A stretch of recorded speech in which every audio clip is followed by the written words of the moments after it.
গরমের ছুটি প্রায় শেষ হয়ে গেল। এই যে সামনের সপ্তাহেই খুলে যাবে মেয়ের স্কুল। তার জন্যই চলে আসলাম একটু বাপের বাড়িতে। আর বাপের বাড়িতে এসে কত লেবু পেড়েছি দেখো, ওই যে ঝুড়িতে রয়েছে। এটা আমার বোন দাঁড়িয়ে রয়েছে, এটা আমার মেজো কাকুর মেয়ে।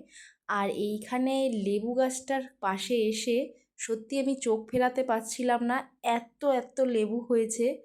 মানে সত্যি না ভিডিও করে আমি থাকতে পারলাম না। এটা কাগজি লেবু। আর এই গাছটা কিন্তু অনেক বড়। আর একটা অ্যাসবেস্টসের ঘর রয়েছে এখানে, তার উপরে পুরো ছাপিয়ে গেছে, সেখানে গাড়ি রাখা হয়। এই যে নিচে এই যে অ্যাসবেস্টসটার ঘরটা।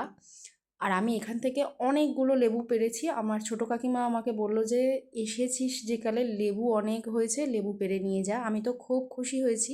আর এত এত কাঁটা ছিল, আমি লেবুগুলো পাড়তে পারছিলাম না। আর যতগুলো পাড়তে পারছিলাম সবই অ্যাসবেস্টসের উপরে পড়ছিল।